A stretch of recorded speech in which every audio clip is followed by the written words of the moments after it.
الحمد لله رب العالمين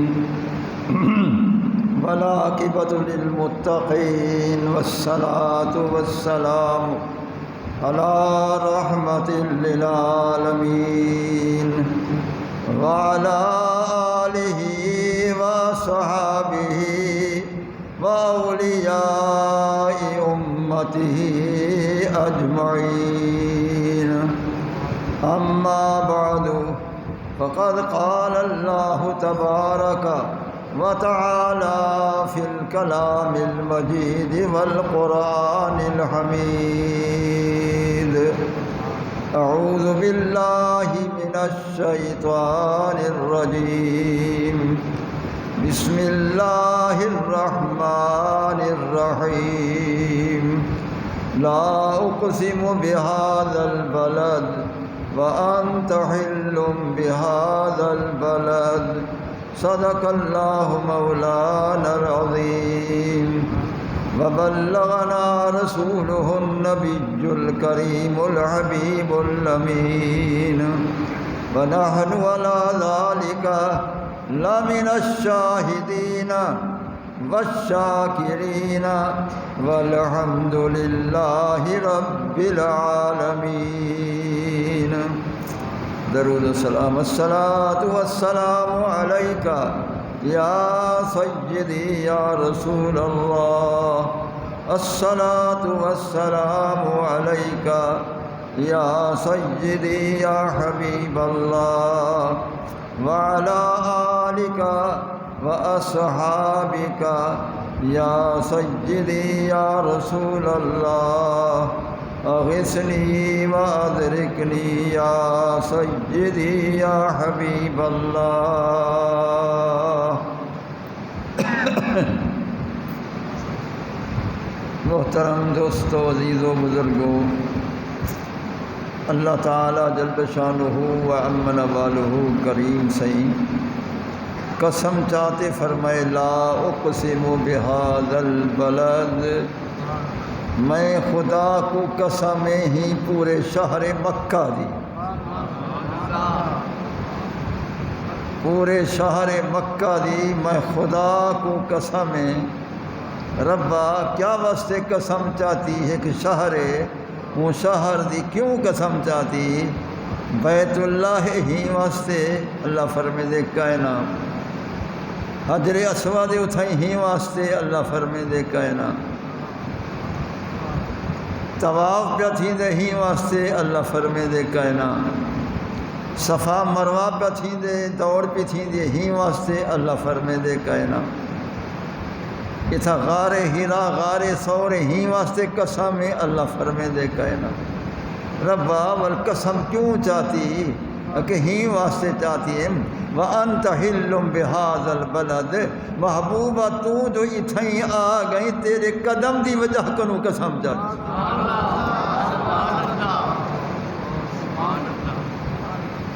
وَأَنْتَ حِلٌّ بِهَذَا الْبَلَدِ. تیرا آمن جو ہی شہر وچ تھے، تیرا تشریف گھن آمن جو ہی شہر وچ تھے، تیرے نوری قدم جو ہی شہر وچ لگے ن. تو میں این واسطے قسمہ چاہتا میرے کو باقی چیزیں نال کیا غرض ہے. میرے کو تیرے نال محبت ہے تے تیرے قدم پاک دے برکت دی وجہ کنو پورے شہر دی قسم.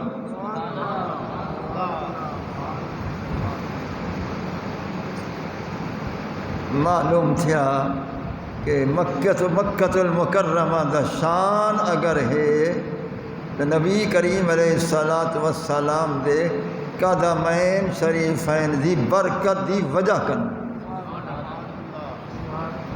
بے شک اتھا صفا مروہ بھی ہے، بے شک اتھا بیت اللہ بھی ہے، بے شک کعبے دی زیارت عبادت بھی ہے، بے شک حجر اسود دے چمر دے ثواب بھی ہیں.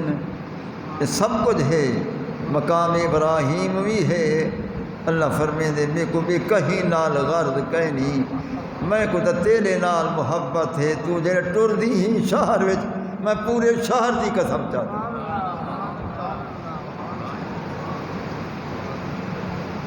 اللہ تعالیٰ جل شانہ و عم نوالہ کو اپنے محبوب دے ہی شہر مبارک دے نال پیار ہی واسطے تھے کہ محبوب دا آوانی تھائیں تھے، محبوب دا جاوانی تھائیں تھے۔ این واسطے اللہ سے فرمایا میں کو پورے شہر مکہ دی قسم، ان اول بیت وضع للناس للذی ببکۃ مبارکا وہدی للعالمین فیہ آیات بینات مقام ابراہیم ومن دخلہ کان آمنا وللہ علی الناس حج البیت من استطاع الیہ سبیلا۔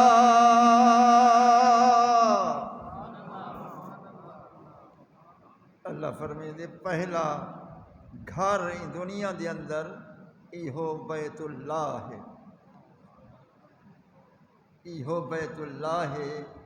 یہ ساری روئے زمین جتنی اللہ پیدا کیتی ہے ان دا درمیان دا وسط درمیان والا حصہ جڑا ہے یہ وہ ہے جت بیت اللہ کھڑے چھا، جت بیت اللہ کھڑے چھا یہ سارے روئے زمین دا درمیان تے وسط مرکز زمین ایو ہے۔ اللہ فرمے دے برکتیں والا بھی ہے، ایو رہبر بھی ہے۔ ان دے اندر اللہ تعالیٰ دا نشانیاں بھی ہیں، مقام ابراہیم بھی ہے۔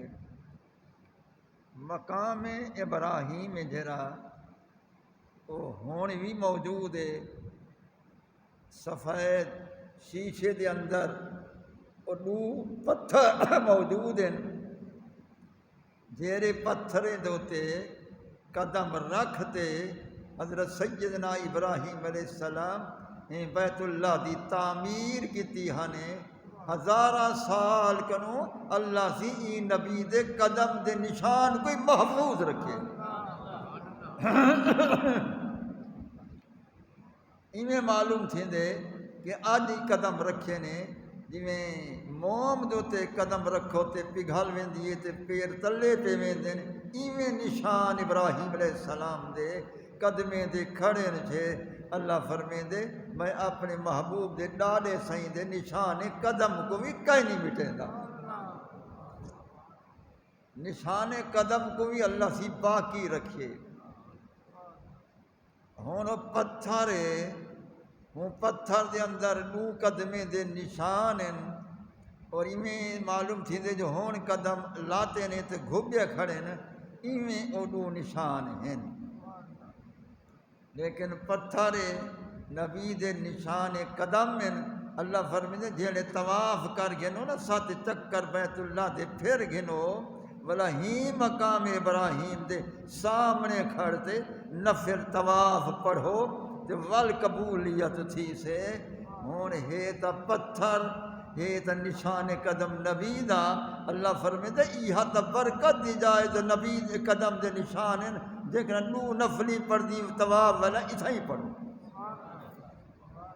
ای واسطے کوشش کیتی ویندی ہے جو طواف پورا کرتے مقام ابراہیم دے سامنے نفل ادا تھی وے اللہ دا حکم پورا تھی وے۔ اللہ تعالیٰ نے ایک نبی دے قدم کو ایڈی شان عطا فرمائیے تو 4 لوگ اج تک اندے سامنے نوافل پڑھ چکے ہیں، ہون بھی پڑھیں دے پن قیامت تک پڑھیں دے راسن جیرے نبی دے نشان دے قدمے دا اے شان ہے، ہوں نبی دا کیا شان، ہوں نبی دا کیا شان ہو سے، یعنی سیدنا ابراہیم علیہ السلام دا کیا شان ہو سے۔ اللہ سیاں ابراہیم علیہ السلام دا کوئی شان دا دساویں ہاں جو یہ ابراہیم سے کیدھے شانے والے۔ اللہ سی فرمے دے وَكَذَلِكَ نُرِي إِبْرَاهِيمَ مَلَكُوتَ السَّمَاوَاتِ وَالْأَرْضِ وَلِيَكُونَ مِنَ الْمُوقِنِينَ۔ اللہ فرمے دے کہ کہ ابراہیم علیہ السلام کو اے جی پاک نگاہ عطا فرمائی ہا سے جو کھڑدا زمین تے ہا تو اتھائیں کھڑتے اپنے جنت دے محل کو اتھاؤں کھڑتے دیکھدا کھڑا ہونا۔ ابراہیم علیہ السلام دی نگاہ دا یہ شان ہے کہ وہاں کھڑے ہو کر وہ کیا اپنے جنت کے محل جنت کو دیکھتے تھے۔ اگر ابراہیم علیہ السلام زمین پر کھڑے ہو کر جنت کے اپنے محل کو دیکھ سکتے ہیں تو رسولوں کے سردار ابراہیم علیہ السلام کے بھی سردار نبی مختار حبیب ذات کردگار حضور محمد مصطفیٰ علیہ الصلاۃ والتحیہ بھی دنیا میں پوری کائنات کو ہر وقت دیکھ رہے ہیں۔ میرا ایمان ہے اس وقت میں اس مسجد میں بیان کر رہا ہوں تو میرے محبوب کریم علیہ السلام وہ مجھے بھی دیکھ رہے ہیں، آپ سب کو بھی دیکھ رہے ہیں۔ سرکار نے فرمایا اللہ تعالیٰ نے میری آنکھوں کے سامنے سب پردے اٹھا دیے ہیں۔ ان اللہ قد رفع علی الدنیا وانا انظر الیہا والی ما هو کائن فیہا الی یوم القیامہ۔ فرمایا اللہ نے میری آنکھوں کے سامنے سارے پردے اٹھا دیے ہیں، کل کائنات کو قیامت تک اس طرح دیکھ رہا ہوں کأنما انظر الی کفی ہذہ، جس طرح اپنی اس ہتھیلی کو دیکھ رہا ہوں۔ تو قیامت تک دیکھنا بعد میں ثابت ہوگا۔ آپ نے فرمایا قیامت تک میں دیکھ رہا ہوں، ہر ایک شے کو دیکھ رہا ہوں، ہر انسان کو دیکھ رہا ہوں، ہر غلام کو دیکھ رہا ہوں، ہر عبادت کرنے والے کو دیکھ رہا ہوں، جس کام میں مصروف ہیں میں سب کو دیکھ رہا ہوں، آسمانی مخلوق کو بھی دیکھ رہا ہوں، دنیا کی مخلوق کو بھی دیکھ رہا ہوں۔ میرے سامنے کوئی پوشیدہ نہیں ہے، جس طرح میری ہتھیلی پاک میری نگاہوں سے پوشیدہ نہیں، اسی طرح کل خدائی میری نگاہوں سے پوشیدہ نہیں۔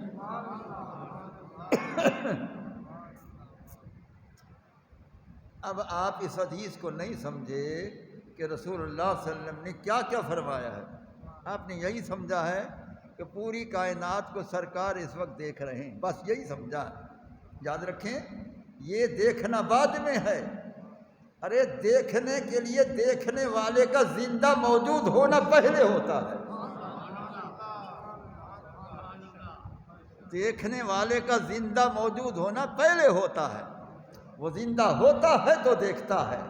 معلوم ہوا رسول اللہ صلی اللہ علیہ وسلم دیکھ رہے ہیں تو پہلے زندہ موجود ہیں، مزار پر انوار میں جلوہ گر ہو کر پوری کائنات کا معائنہ فرما رہے ہیں، مشاہدہ فرما رہے ہیں۔ دونوں مسئلے ثابت ہوئے کہ وہ قیامت تک زندہ بھی ہیں، قیامت تک دیکھ بھی رہے ہیں۔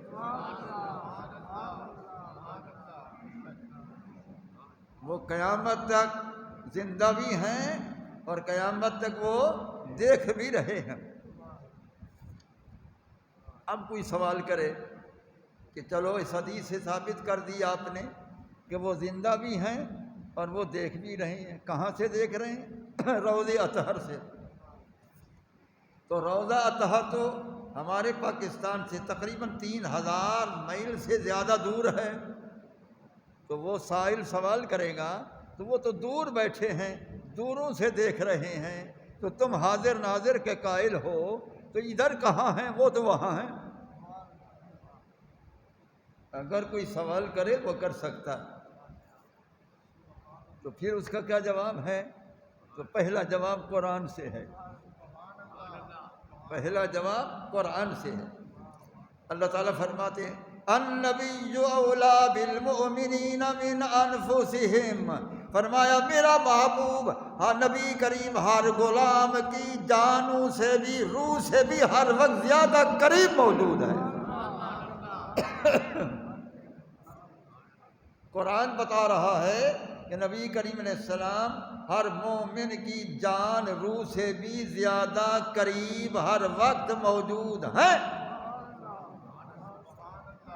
معلوم ہوا وہ ہماری جان کے بھی قریب ہیں، روضے اطہر میں بھی موجود ہیں، ادھر بھی موجود ہیں، ادھر بھی موجود ہیں، ادھر دیکھتے ہیں وہی نظر آتا ہے، ادھر دیکھتے ہیں وہی نظر آتا ہے۔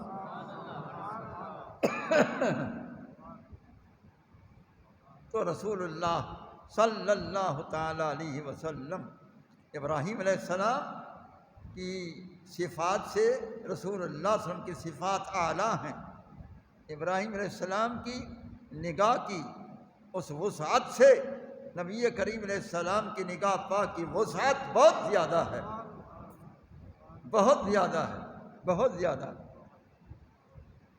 ابراہیم علیہ السلام نے 7ویں آسمان تک پرواز کی ہے، بس ختم۔ آگے ابراہیم علیہ السلام نہیں جا سکے، نہ اب تک گئے ہیں نہ جا سکیں گے، 7ویں آسمان تک خلاص۔ کیونکہ جب رسول اللہ صلی اللہ علیہ وسلم کو معراج ہوا، سید عالم صلی اللہ علیہ وسلم فرماتے ہیں کہ تمام انبیاء علیہ السلام مزارات سے آ کر مسجد اقصی میں مجھے ملے، مصافحہ کیا، معانقہ کیا، میرے پیچھے 2 نفل اقتدا کی، میں امام الانبیاء بنا۔ پھر میں نے آسمان کا سفر شروع کیا تو وہیں مجھے بعض انبیاء علیہ السلام وہاں بھی مل گئے، یعنی آدم علیہ السلام ملے، حضرت عیسیٰ علیہ السلام ملے، حضرت ادریس علیہ السلام ملے، اور حضرت ہارون علیہ السلام ملے۔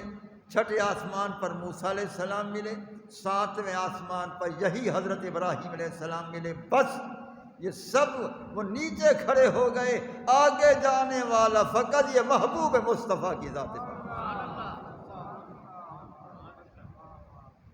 ابراہیم علیہ السلام جو دھرتی پر کھڑے ہو کر جنت میں محل دیکھ رہے تھے، وہ 7ویں آسمان تک پرواز خلاص۔ یہ محبوب کا شان ہے کہ 7واں آسمان کو قدموں کے نیچے چھوڑا، لوح و قلم کو قدموں کے نیچے چھوڑا، حتیٰ کہ خدا کے عرش کو بھی اپنے قدموں کے نیچے چھوڑا۔ سرکار اللہ مکان پہنچ گئے، لا مکان قرب خدا میں پہنچ گئے، خدا کو بے حجاب بے پردہ اپنی سر اقدس کی آنکھوں سے بار بار بار بار دیکھا۔ یہ شان مصطفیٰ،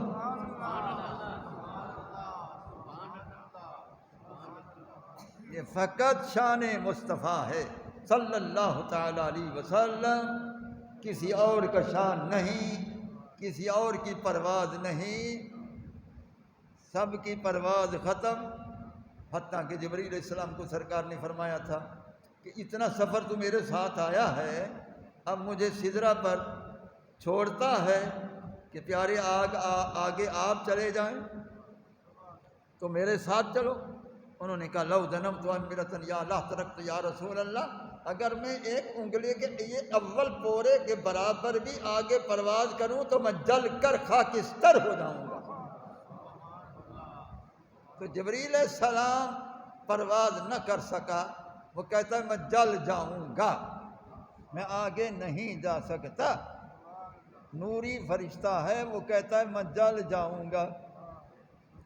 جو جسم اطہر سمیت گیا ہے وہ کہتا ہے مجھے کوئی خوف نہیں، کسی چیز کا خطر نہیں ہے، میں نے جانا ہے۔ اچھا جبریل تم رہو، میں جا رہا ہوں۔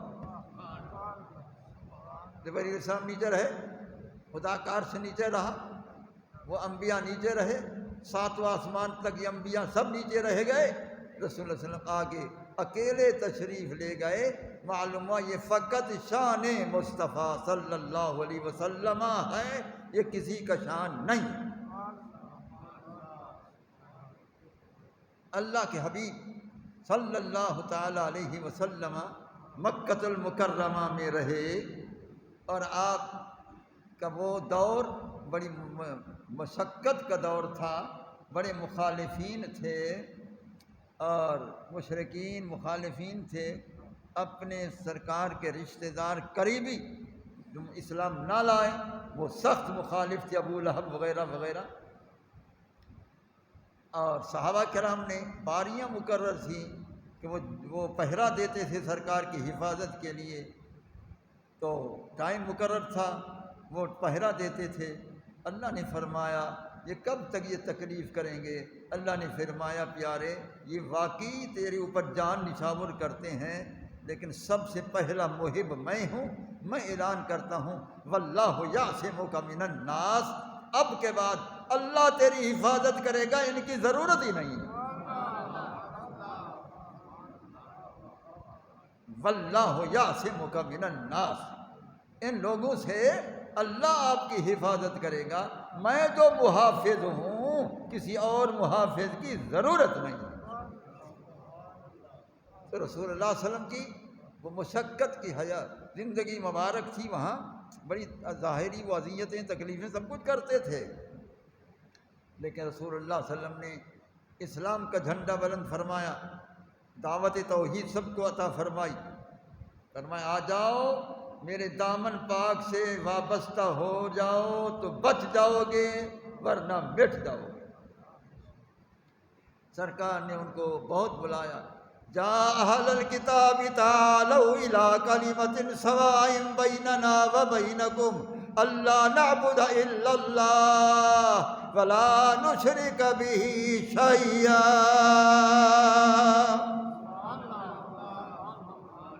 رسول اللہ صلی اللہ علیہ وسلم فاران کی چوٹی پر تشریف لے گئے. سرکار نے فرمایا اے اہل کتاب آ جاؤ، میرے پاس آ جاؤ، غیر کے پاس نہ جاؤ، میرے پاس آنا اس کے پاس آنا ہے. تعالو آ جاؤ آ جاؤ آ جاؤ میرے پاس آ جاؤ، تعالو آ جاؤ آ جاؤ الی کلمۃ سواء بیننا وبینکم الا نعبد الا اللہ. ایک کلمے پر اتفاق کر لو کہ ہمارا معبود تمہارا معبود ایک ہے اور کوئی اس کے سوا کوئی عبادت کے لائق نہیں. آ جاؤ آ جاؤ، اور اللہ سے ہم شریک نہ کریں. ارے خدا کے شرک سے باز آ جاؤ، آ جاؤ میرے پاس. سرکار نے بہت بلایا، لیکن جو آ گئے وہ صحابہ رسول بن گئے. جو نہ آئے وہ کافر رہے، کافر دنیا سے گئے تو وہ جہنم کے حقدار ہوئے. جو صحابہ کرام بن گئے وہ جنت کے حقدار ہوئے. تو رسول اللہ صلی اللہ علیہ وسلم نے مکۃ المکرمہ کے اندر آپ نے 13 سال جو زندگی بسر فرمائی، اس کے اندر بڑی مشقتیں تھیں، رسول اللہ صلی اللہ علیہ وسلم نے سب برداشت فرمائیں. لیکن اللہ فرماتا ہے کہ یہ بیت اللہ اور یہ اگر اس کو شان ملا ہے تو تیرے صدقے میں. خدا نے قرآن سارے میں نہیں فرمایا، 30 پارے پڑھ لو، اللہ نے ایک جگہ بھی نہیں فرمایا کہ اس بیت اللہ کا دیکھنا عبادت ہے. پورے قرآن میں نہیں، قطعاً نہیں.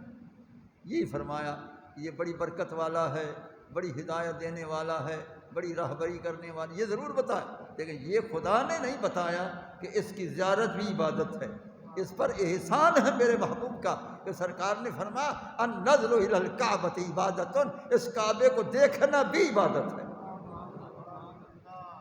یہ شان بھی سرکار نے اس کو عطا فرمایا کہ النظر الی الکعبۃ عبادۃ، کہ بیت اللہ کا دیکھنا زیارت کرنا عبادت ہے.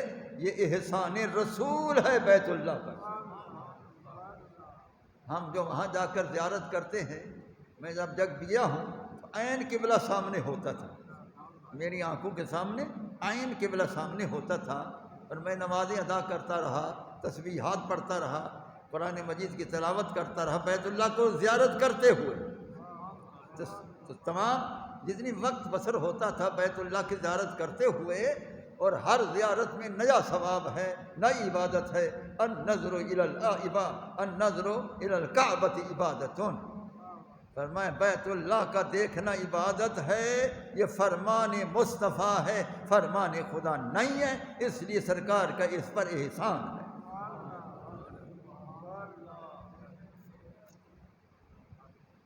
اللہ نے 4 کتابیں نازل فرمائیں، تورات ہے، زبور ہے، انجیل ہے، قرآن پاک ہے.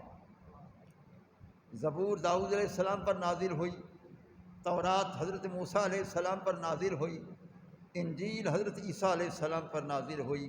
ان تینوں کتابوں میں کہیں نہیں آیا کہ ان کتابوں کی زیارت عبادت ہے. 3 کتابوں کے متعلق نہیں آیا کہ ان کتابوں کی زیارت عبادت ہے، جبکہ وہ اللہ کی کلام ہے وہ بھی. لیکن سرکار نے فرمایا اب میں بتاتا ہوں النظر الی المصحف عبادۃ، فرمایا قرآن کا پڑھنا بھی عبادت ہے، اس کی زیارت بھی عبادت ہے۔ یہ رسول اللہ صلی اللہ علیہ وسلم نے اس قرآن کو یہ شان عطا فرمائی ہے کہ النظر الی المصحف عبادت، اس قرآن کی زیارت بھی عبادت ہے۔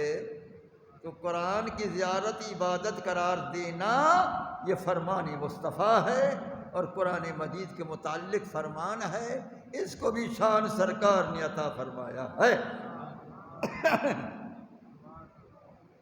اب دیکھیں صحابہ کرام 1,24,000 صحابہ کرام سرکار کے ہوئے ہیں، 1,24,000 تقریباً صحابہ کرام ہوئے ہیں۔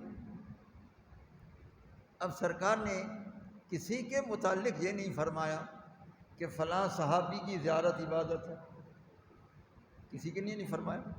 1,24,000 صحابہ ہیں، کتنا اولو العزم صحابہ ہیں، کتنا شان والے صحابہ ہیں، اس میں 10 مبشرہ 10 صحابہ وہ بھی ہیں، ان میں بدر شہدائے بدر بھی ہیں، دیگر صحابہ کرام بھی ہیں، تمام صحابہ کرام ہیں۔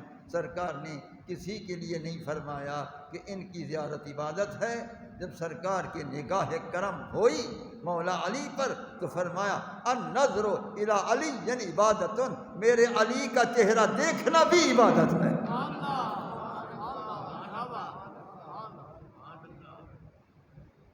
النظر الی علی یعنی عبادت، میرے علی کا دیکھنا عبادت ہے۔ اب یہ میں نے حدیث جب پڑھی ہے کتنی مسائل اب میرے سامنے آ گئے۔ ابھی میں نے یہ حدیث پڑھی ہے کہ سرکار نے فرمایا علی کا دیکھنا عبادت ہے، کتنی مسائل کتنی کمال اور میرے سامنے آ گئے اس حدیث میں۔ وہ کیا ہے؟ آپ نے یہی سمجھا کہ علی کا دیکھنا عبادت ہے، علی کی زیارت عبادت ہے۔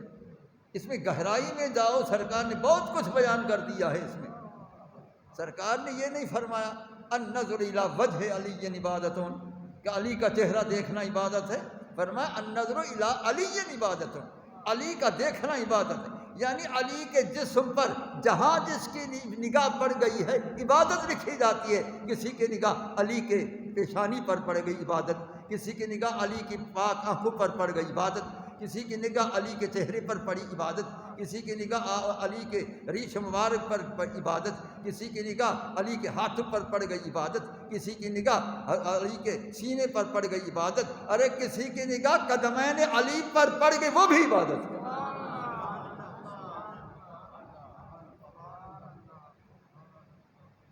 کسی کی نگاہ مولا علی کی پشت انور پر پڑ گئی عبادت ہے، تو وہ سرکار نے علی کا دیکھنا عبادت فرمایا۔ تو علی جو ہے سر اقدس سے لے کر پاؤں تک علی علی علی ہے،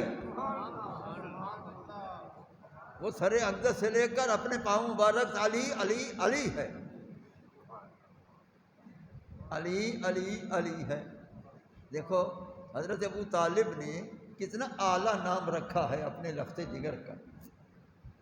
دیکھو اور نام بھی رکھ سکتے تھے، ان کے اور بھی صاحبزادے ہیں، ان کے نام اور ہیں، اور اس میں حضرت عباس بھی ہیں، تو ان کے اور صاحبزادے بھی ہیں، لیکن ان کا نام انہوں نے علی رکھا۔ علی کا معنی ہے بلندی والا، بلندی والا۔ تو علی کو اللہ نے جو بلندی عطا فرمائی ہے وہ ان کی شان کے مطابق عطا فرمائی، اور یہ علی خدا کے ناموں میں سے بھی ہے، وَهُوَ الْعَلِيُّ الْعَظِيمُ، یہ خدا کے ناموں میں سے بھی، علی نام خدا میں سے بھی ہے، لہذا خدا بھی بلند شان والا، اس کے کرم سے میرا علی بھی دنیا میں آخرت میں بلند شان والا ہے۔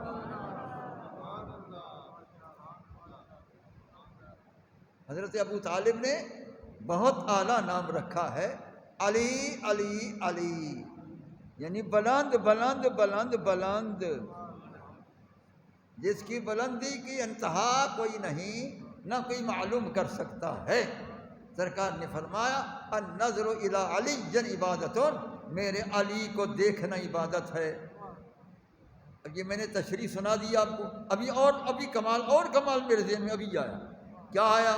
کہ جب علی کی زیارت عبادت ہے، علی کو دیکھنا عبادت ہے، تو علی تو سرکار کے صحابہ میں سے بھی ہیں، اخی رسول بھی ہیں، مقرب رسول بھی ہیں، اور قریبی قرابت دار بھی ہیں۔ اگر ان کی زیارت عبادت ہے تو ان کے اور میرے اور ساری کائنات کے آقا کی زیارت کتنی عبادت ہے۔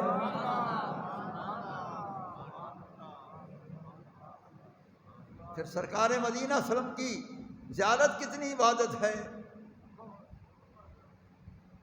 یہاں فرمایا علی کی زیارت عبادت ہے، اپنے لیے کیا فرمایا؟ اپنے لیے کیا فرمایا؟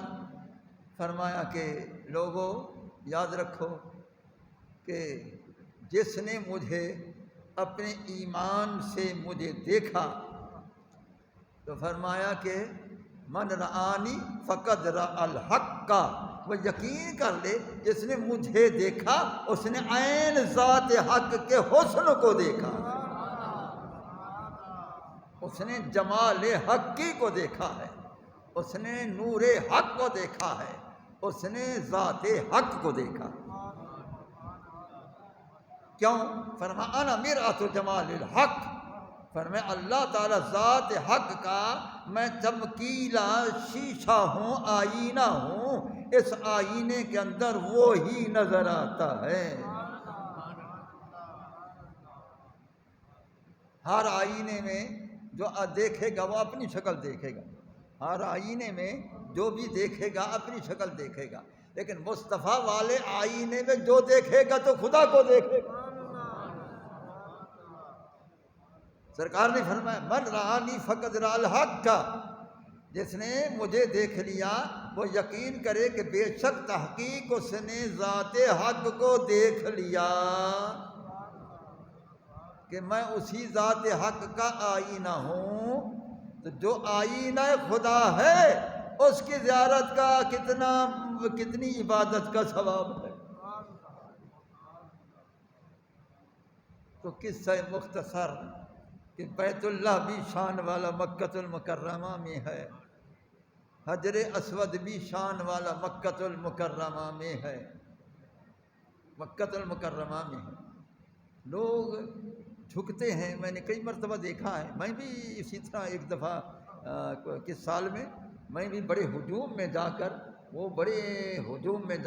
بڑی وہ اس بھیڑ میں اس میں جا کر بیت اللہ کو بوسہ دیا، لیکن بڑے لوگ یعنی مشقت ہوتی ہے بوسہ دینے کے لیے، وہ بھی جھکتے ہیں، اور جھک کر یعنی سر جھکتا ہے، پیشانی جھکتی ہے، لب جھکتے ہیں، جب جا کر حجر اسود کا بوسہ نصیب میں۔ مجھے خدا کی قسم ہے جب رسول اللہ پیدا ہوئے ہیں تو آپ کو لے جایا گیا بیت اللہ شریف میں، تو حجر اسود بلند ہوا اور بلند ہو کر اس نے سرکار کے لبوں کو چوما تھا۔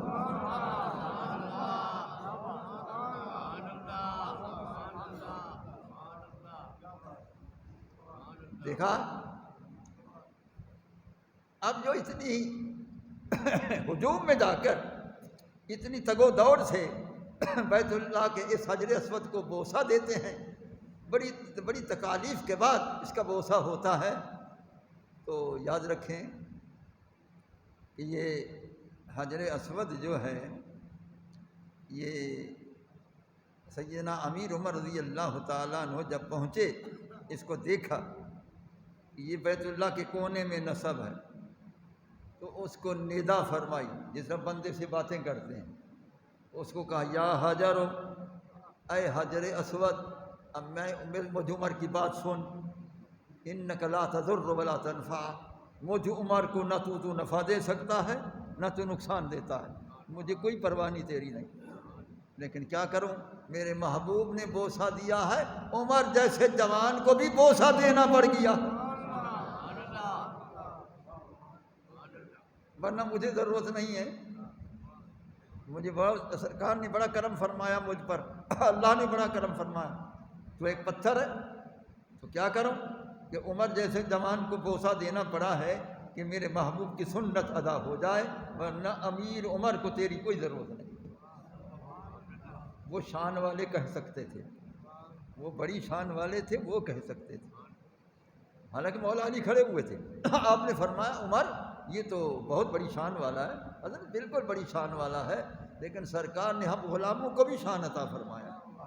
لیکن سرکار نے خود اس کو فرمایا تھا بیت اللہ کو، یا قبلہ تو اے قبلہ اے میری امت کا قبلہ، یا قبلہ تو حرمت المومن اعظم من حرمت کا، میرے عاشق مومن کی عزت تجھ سے زیادہ ہے. میرے عاشق مومن کی عزت تجھ سے زیادہ. تو معلوم ہوا رسول اللہ صلی اللہ علیہ وسلم کے عاشقوں کی کیا شان ہے. اس لیے امیر عمر فرماتے تھے کہ نہ تو نفع دے سکتا ہے نہ نقصان دے سکتا ہے، مجھے پرواہ نہیں، لیکن میرے محبوب کی ادا ہے، مجھے ادا کرنا پڑتا ہے. تو یہ بیان کرتے ہوئے ابھی پھر میرے ذہن میں اور کمال آیا ابھی کہ سرکار نے فرمایا یا قبلہ تو اے قبلہ، کس کو فرمایا؟ کعبہ ابراہیمی کو. کعبہ ابراہیمی کس کا بنا ہوا ہے؟ ابراہیم علیہ السلام کا. کس چیز سے بنا ہوا ہے؟ پتھروں سے. ارے پتھروں کو ندا کرنا اگر جائز ہے تو روح کائنات کو یہاں سے ندا کرنا کیوں ناجائز ہے؟ بیت اللہ کی چاروں طرف پتھر ہیں، وہ پتھر سے اس کی چنائی ہوئی ہے، ابراہیم علیہ السلام نے کی ہے. جب بعد میں آخر میں حجر اسود اب حجاج بن یوسف نے کرائی تھی، وہ پتھر ہے. اگر پتھر کو ندا کرنا جائز ہے تو روح کائنات کو ندا کرنا بطریقے اولا جائز ہے. اگر یا قبلہ تو کہنا جائز ہے تو یا رسول اللہ کہنا بطریقے اولا جائز ہے. یہ کمال ابھی میرے ذہن میں آیا تھا جو میں نے بیان کر دیا. تو بے شک حجر اسود وہاں ہے، لیکن اس کی وجہ سے بھی اللہ نے قسم نہیں اٹھائی اس شہر کی. بے شک صفا مروہ وہاں ہے. ان الصفا والمروہ من شعائر اللہ فمن حج البیت او اعتمر فلا جناح علیہ ان یطوف بہما ومن تطوع خیرا فإن اللہ شاکر علیم.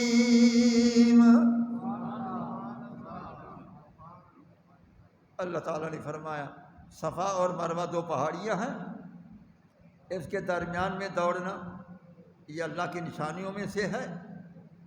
تو لہٰذا اس کے چکر لگانا چاہیے اور اس کے یہ دوڑ لگانا چاہیے. تو لہٰذا یہ کس کی سنت ہے؟ یہ ابراہیم علیہ السلام کی اہلیہ محترمہ حضرت ہاجرہ کی سنت ہے. تو وہ حضرت اسماعیل علیہ السلام کے لیے پیاسے تھے، پانی کی تلاش میں اسی جگہ پر دوڑی تھیں، اور کچھ تیز قدم بھی تھے وہاں، گرین نشان سب نشان لگے ہوئے ہیں، یہاں سے لے کر وہاں تک یہ دوڑنا ہے.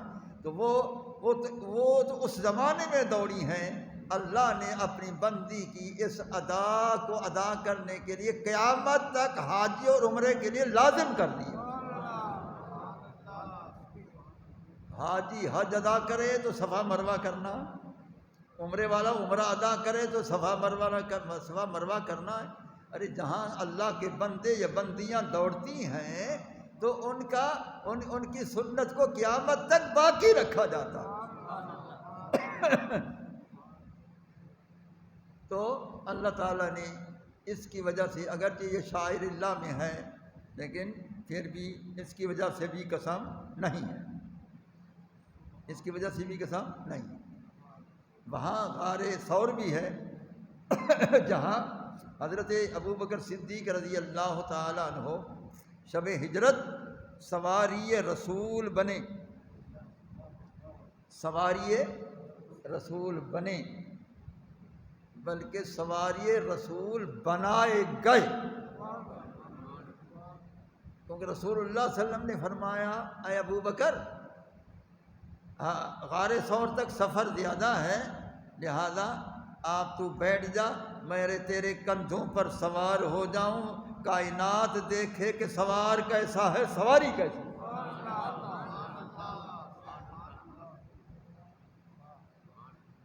حضرت ابوبکر صدیق رضی اللہ تعالیٰ عنہ خوش بخت ہیں ان کے مونڈھے بھی خوش بخت ہیں کہ جس پر رسول اللہ صلی اللہ علیہ وسلم تشریف فرما ہوئے اور وہ آپ کو لے کر غار ثور میں تشریف لے گئے اور وہاں 3 دن قیام رہا، اور وہاں وہ سانپ وغیرہ کا واقعہ سارا مشہور ہے، یہ سب کچھ ہوا، لیکن اتنا بابرکت غار جس میں 3 دن رسول اللہ صلی اللہ علیہ وسلم جلوہ گر رہے، اور اکیلا اللہ نے موقع بخشا ابو بکر صدیق کو کہ اکیلا میرے محبوب کا دیدار کرتا رہا، تو اکیلا میرے محبوب کا دیدار کرتا رہا، سب لوگ باہر ہیں، اکیلا وہاں دیدار کرتا رہے، وہاں دیدار کرتا رہے۔ تو حضرت ابوبکر صدیق وہاں کچھ غم زدہ ہوئے، غار ثور میں غم زدہ ہوئے، اس لیے کہ شاید کفار جو ہیں تعاقب کر کے نہ پہنچ جائیں، وہ نشان قدم وہ پہچان کر ادھر نہ آ جائیں، کوئی تکلیف نہ دیں، تو وہ کچھ غم زدہ ہوئے۔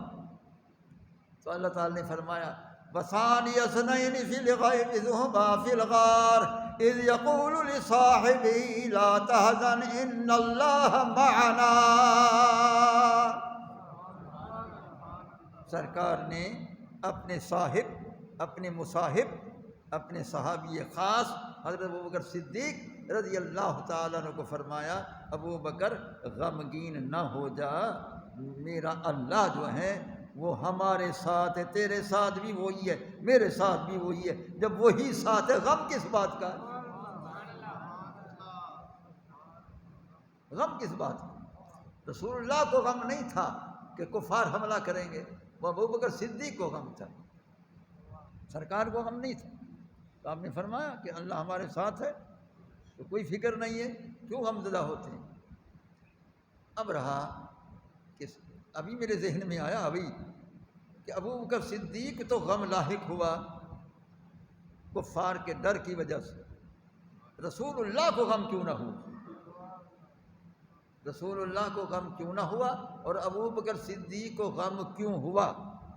دو باتیں یاد رکھیں کہ رسول اللہ کو غم نہیں ہو سکتا تھا کیونکہ سرکار دیکھ رہے تھے کہ اللہ تعالیٰ کی معیت مصطفیٰ کے ساتھ بھی ہے، غلام مصطفیٰ کے ساتھ بھی ہے۔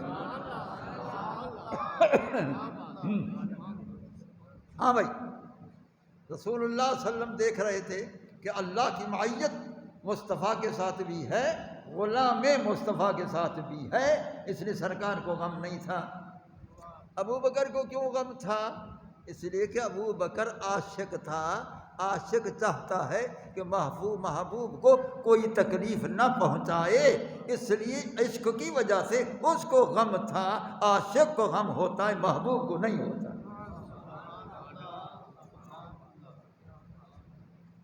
عاشق کو غم ہوتا ہے، محبوب کو نہیں ہوتا، اس لیے حضرت ابوبکر صدیق کو غم ہوا، لیکن سرکار نے فرمایا غم نہیں، وہ اللہ ہمارے ساتھ ہے، آپ غمگین نہ ہو جائیں۔ اچھا، وہ غار بھی خوش بخت ہے جس کو سرکار نے منتخب فرمایا اپنے قیام کے لیے، وہ غار ثور بڑی خوش بخت ہے۔ ابوبکر صدیق رضی اللہ تعالیٰ عنہ تمام سوراخ بند کر دیے تھے، ایک سوراخ باقی رہا، کوئی کپڑا ٹکڑا باقی نہ رہا کہ اس کو بند کر دیں۔ تو آپ نے رسول اللہ صلی اللہ علیہ وسلم سے عرض کی کہ پیارے اندر تشریف لے آئیں، اب ظاہری حفاظت کا سامان جو مجھ سے ہو سکتا تھا میں نے کیا ہے، ایک سوراخ باقی رہ گیا ہے، اس پر میں اپنی ایڑی رکھ دیتا ہوں، سرکار تشریف لائیں۔ چنانچہ ایسے ہوا، حضرت ابوبکر صدیق نے اپنی ایڑی جو ہے پاؤں کے آخری حصہ ایڑی لگا دی اور سوراخ، اور سرکار کو عرض کی کہ بلا اندر تشریف لائیں۔ سرکار اندر تشریف لائے، سرکار نے آ کر کیا کیا؟ نفلی شروع کر دی، کوئی عبادت شروع کر دی، کوئی تسبیحات شروع کر دی۔ فرمایا نہیں اے عاشق، آج تجھے موقع مل رہا ہے، اب تو اپنی جھولی دراز کر، میں تیری جھولی میں آرام کرتا ہوں۔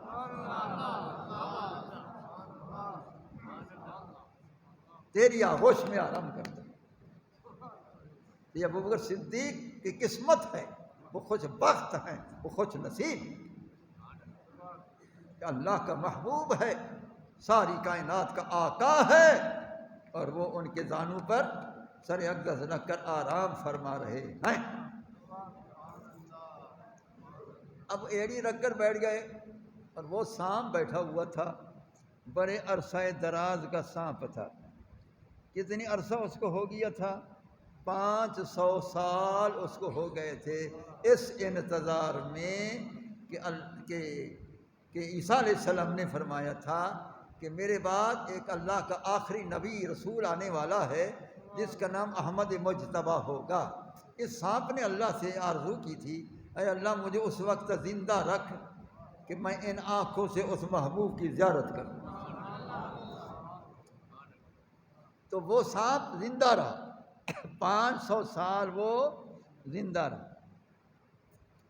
اور اس سانپ عاشق کی انتظار دیکھو، آج تو گھنٹہ کسی کی انتظار نہیں ہوتی، 500 سال اس نے انتظار کی، اب آئیں گے اب آئیں گے اب تشریف لائیں گے، آخر سرکار تشریف لے آئے۔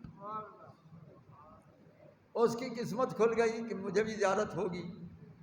بڑی کوشش کی کہ ابو بکر ایڑی کو ادھر ادھر کرے میں زیارت کروں، لیکن ایڑی ادھر ادھر نہیں ہوتی ہے۔ مجبور ہو کر اس نے آپ کے پاؤں کے ایڑی میں ڈھسا۔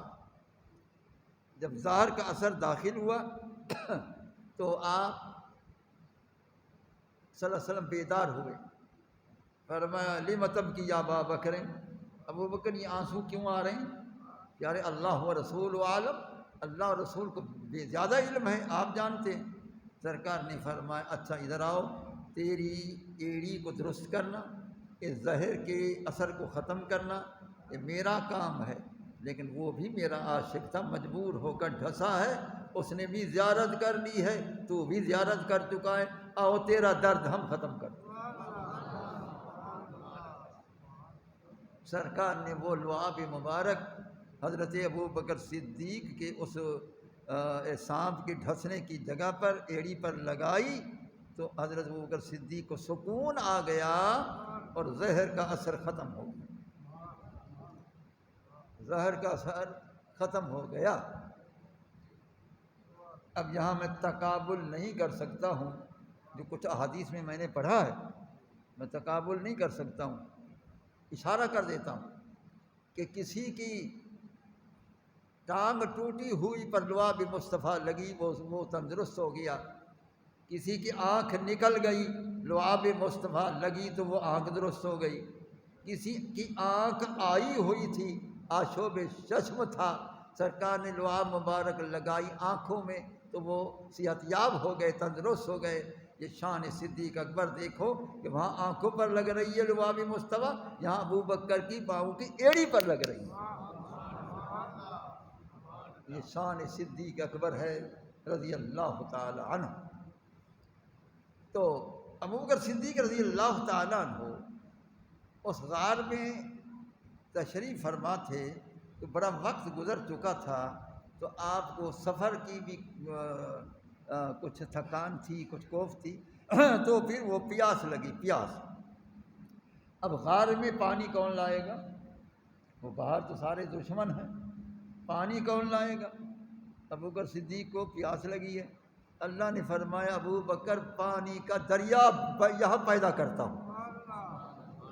صاحب روح البیان نے اس کو نقل کیا ہے کہ رسول اللہ صلی اللہ علیہ وسلم کے غلام سیدنا صدیق اکبر رضی اللہ تعالی عنہ کے لیے اللہ نے دریا پیدا فرمایا اس غار ثور میں، پانی کا دریا پیدا ہو گیا۔ اللہ قادر ہے ہر بات پر، تو غار میں پانی کے دریا پیدا کرنے پر بھی تو قادر ہے، وہ دریا پیدا ہو گیا۔ آپ نے دیکھا پانی کا دریا ہے، وہ جتنا پی سکتے تو پیتے، لیکن انہوں نے نہ پیا۔ اس میں دیکھا کشتی چل رہی ہے، کشتی میں دو نوجوان ملاح کشتی کو چلا رہے ہیں، بڑے خوبصورت ہیں، دریا کے پرلے کنارے پر سر سبز شاداب باغ نظر آ رہا ہے۔ تو وہ نوجوان بلاتے ہیں ابو بکر اگر آپ آ جائیں، دریا کا پانی بھی پلاتے ہیں، سیرابی بھی کرتے ہیں، کشتی پر بٹھا کر سیر بھی کرواتے ہیں، کشتی پر بٹھا کر وہ پرلے کنارے باغ سرسب اس کی سیر بھی کرواتے ہیں، ایک دفعہ آ جائیں، فرمایا سب کچھ میں قربان کرتا ہوں محبوب کی ایک جھلک پر۔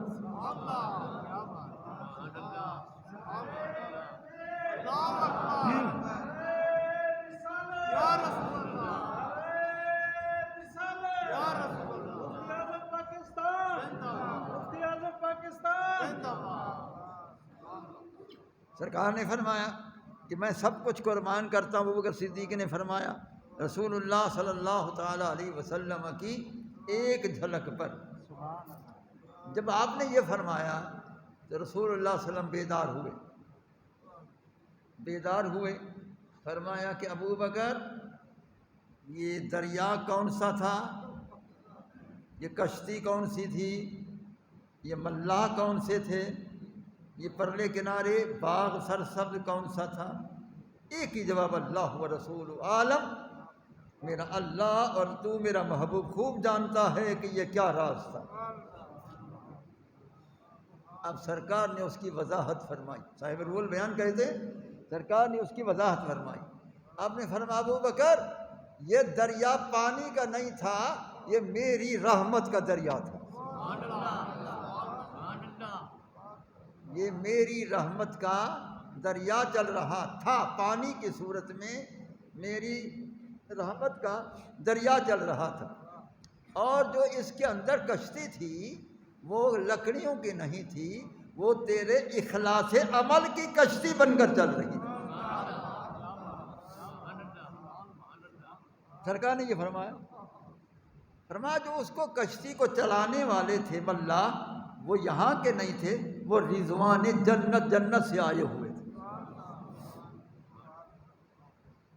اور وہ پرلے کنارے جو باغ تھا وہ عام باغ نہیں تھا، وہ جنت کا باغ تھا، اس کی طرف تمہیں یہ بلا رہے تھے کہ وہاں چلو جائے سیر کرو، تو نے سب کچھ میرے دیدار پر قربان کر دیا ہے، تو یہ مقام صدیق اکبر ہے رضی اللہ تعالیٰ۔ لیکن اس غار ثور کی اس برکت کے باوجود اللہ نے مکے کی قسم اس لیے نہیں فرمائی کہ غار ثور ہے، اسی طرح غار حرا ہے۔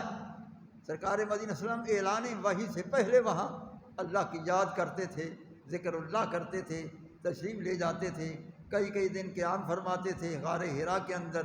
پہلی وحی بعد میں وہاں نازل ہوئی، وہ سارا کچھ ہوا اس غار حرا جبل نور، لیکن وہ اس لیے بھی قسم نہیں فرمائی کہ غار حرا ہے شان والی ہے، غار ثور ہے شان والی ہے، بیت اللہ ہے شان والا ہے، حجر اسود ہے شان والا ہے، مقام ابراہیم ہے شان والا ہے، صفا مروہ ہے اللہ کے نشانیاں، اس لیے نہیں۔ اللہ فرماتا ہے اس لیے قسم کھائی وَأَنْتَ حِلٌّ بِهَذَا الْبَلَدِ، تیری آمد جو اس شہر میں ہوئی،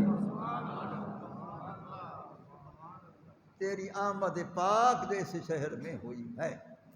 لیکن یاد رکھو یہ سارا شان ایک طرف، مدینے کا شان ایک طرف، مدینے جیسا شہر کائنات میں نہیں ہے، مدینے کا لطف کہیں نہیں ہے، مدینے جیسا مزہ روحانی کہیں نہیں ہے، اللہ کی ساری رحمتیں وہاں برس رہی ہیں۔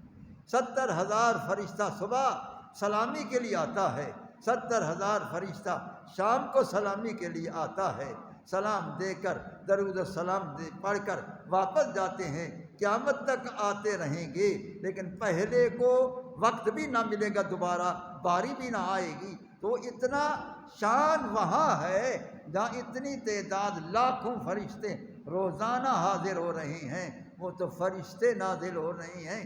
انسان غلام دیکھو تو وہاں بہت بڑا ہجوم نظر آتا ہے عاشقوں کا، اگرچہ جتنی ٹکٹیں مہنگی ہیں، ویزے مہنگے ہیں، ہوٹلیں مہنگی ہیں، عاشق کہتے ہیں مہنگ ہوتا رہے، ہم تو غلامی کے لیے دیدار کے لیے آتے رہے۔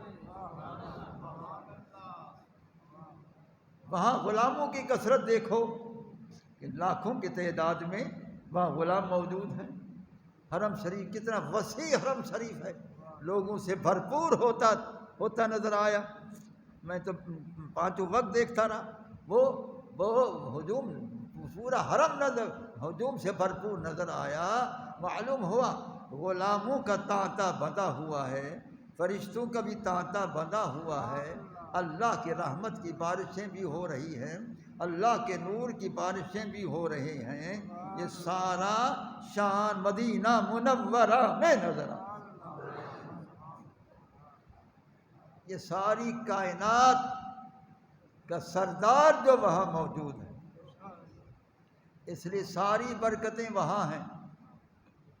بے شک بیت اللہ میں لاکھ کا ثواب ہے، ایک رکعت پڑھو لاکھ رکعت، بے شک ایسا ہے، لیکن یاد رکھو کہ وہاں کوئی ثواب کی انتہا بھی نہیں ہے۔ سرکار نے فرمایا میرا اللہ میرے مدینہ پاک میں مکہ المکرمہ کی بنسبت جہاں ہر شے میں دوہری دگنی برکت پیدا فرما، تو ہر شے میں رزق بھی ہے، ہر شے میں فروٹ بھی ہیں، ہر شے میں ثمرات بھی ہیں، ہر شے میں عبادت بھی ہے، ہر شے میں نماز بھی ہے، ہر شے میں رکعتیں بھی، وہ سب یہاں دگنا۔ تو دگنا کا کیا معنی؟ وہاں 1 لاکھ، یہاں 2 لاکھ، 50,000 کا پہلے بھی فرما دیا، تو 2.5 لاکھ ثواب جہاں ہے، 1 لاکھ ثواب مکہ میں ہے۔ اس لیے ہم زیادہ مدینے میں حاضر رہتے ہیں، مکے میں 2-3 دن کے لیے گئے، عمرہ کر کے واپس آ گئے، وہاں بھی ہماری نیاز ہے، وہ اللہ کا گھر ہے، لیکن زیادہ مدینہ المنورہ میں عشاق کو سکون قلب بھی ہوتا ہے، دل کو سکون ملتا ہے، روح کو سکون ملتا ہے۔ بے شک اس میں کوئی شک نہیں ہے، جو جاتا ہے اس کی کیفیت اس سے پوچھو کہ کیا کچھ حاصل ہوتا ہے، کیا کچھ حاصل کر کے واپس آتے ہو۔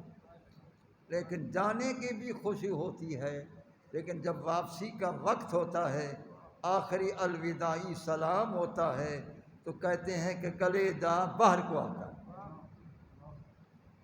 دل جو ہے وہ روتا رہتا ہے کہ ہائے بعد میں آ سکیں گے یا نہ آ سکیں گے۔ الوداعی سلام پڑھتے ہیں تو الفراق یا رسول اللہ کہتے ہیں، الوداع یا رسول اللہ کہتے ہیں، لیکن یہ ساتھ یہ بھی عرض کرتے ہیں کہ پیارے یہ ہماری آخری حاضری نہ ہو، زندگی کے آخری لمحہ تک حاضری ہوتی رہے۔ میں تو جب بھی جاتا ہوں سرکار کے حکم کے مطابق تو یہی عرض کرتا ہوں، پیارے آخری حاضری نہ ہو، بار بار حاضری ہو، خدا یا ای کرم بارے دیگر کون، اے اللہ یہ بار بار یہ کرم فرما، ہمیں یہی بار بار دیدار کروا۔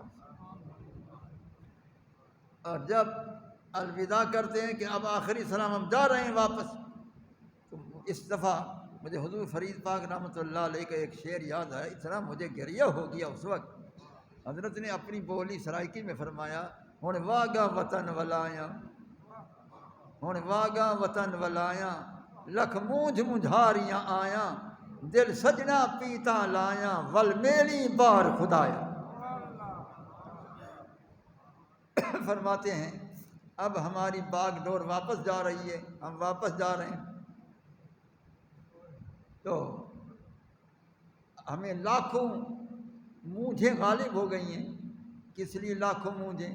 کہ یہ روضہ شریف کہاں نظر آئے گا وہاں، یہ شان کہاں نظر آئے گا پاکستان میں، یہ مینار نورانی کہاں نظر آئیں گے پاکستان میں، یہ حرم شریف کہاں نظر آئے گا پاکستان میں، یہ ستون کہاں نظر آئیں گے پاکستان میں، یہ ریاض الجنہ کہاں نظر آئے گا پاکستان میں، یہ منبر رسول کہاں نظر آئے گا پاکستان میں، یہاں کی برکتیں کب نظر آئیں گی پاکستان میں۔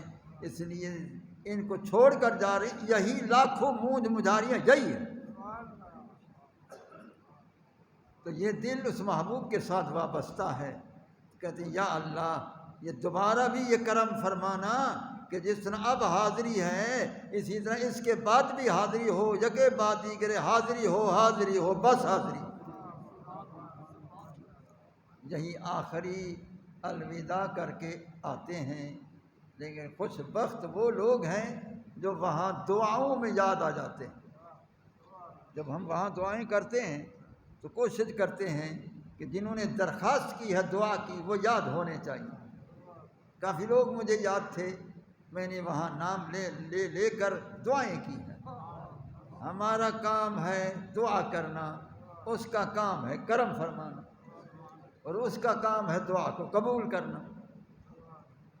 اس لیے میں نے جن جن کے نام مجھے یاد تھے تو میں نے بہت کوشش کی ہے کہ نام لے کر عرض کروں۔ پھر من جملہ آخر میں یوں عرض کرتا تھا، پیارے مجھے تو بعض کے نام یاد ہیں، بعض کے نہیں، تجھے تو سب کے نام یاد ہیں۔ پیارے تجھے تو سارا علم ہے کہ کس کس نے مجھے دعا کی درخواست کی ہے، تیرے علم میں ہے۔ تو دل کی دھڑکنوں کو بھی جانتا ہے، تو دل کے راز کو بھی جانتا ہے، دل کی نیتوں کو بھی جانتا ہے۔ پیارے تجھے سارا علم ہے، جس نے مجھے دعا کی درخواست کی ہے سب پر کرم فرما، ہر ایک کی نیک مراد پوری فرما، اور سب کو بار بار مدینۃ المنورہ کی زیارت نصیب فرما، آمین۔ اللہم ارزقنا زیارت مکۃ المکرمہ، اللہم ارزقنا زیارت مدینۃ المنورہ، اللہم ارزقنا شہادۃ فی سبیلک واجعل موتنا فی بلد حبیبک واجعل موتنا فی بلد رسولک واجعل موتنا فی بلد نبیک واجعل موتنا فی بلد حبیبک، آمین۔ یا اللہ بار بار حاضری حرمین شریفین نصیب فرما، یا اللہ وہاں کی اور محبت نصیب فرما، اس پاک شہر مقدس کی محبت اور نصیب فرما۔ حاضرین جو آئے ہیں جہاں سے آئے ہیں سب پر رحمت فرما۔ تو کچھ ہمارے دوست کراچی سے بھی آئے ہیں، اسلم صاحب، اقبال صاحب، یا اللہ ان پر بھی کرم فرما۔ اور بھی جتنی حضرات آئے ہوئے ہیں کہاں سے آئے ہیں، اللہ تیرے علم میں سب پر رحمت فرما، اور سب کے ہر نیک کی نیک مرادیں پوری فرما، اور سب کے گھروں میں برکتیں عطا فرما۔ یا اللہ ہم سب کو بار بار مدینۃ المنورہ حرمین شریفین کی حاضری نصیب فرما۔ یا اللہ ہم سب کا خاتمہ بالخیر فرمانا، آخر وقت میں دیدار رسول سے مشرف فرمانا، آمین آمین آمین۔ صلی اللہ تعالی علی خیر خلقہ سیدنا مولانا محمد وعلی آلہ وصحابہ واہل بیتہ وعترتہ وعلماء ملتہ واولیاء امتہ اجمعین، آمین آمین آمین برحمتک یا ارحم الراحمین، لا الہ الا اللہ۔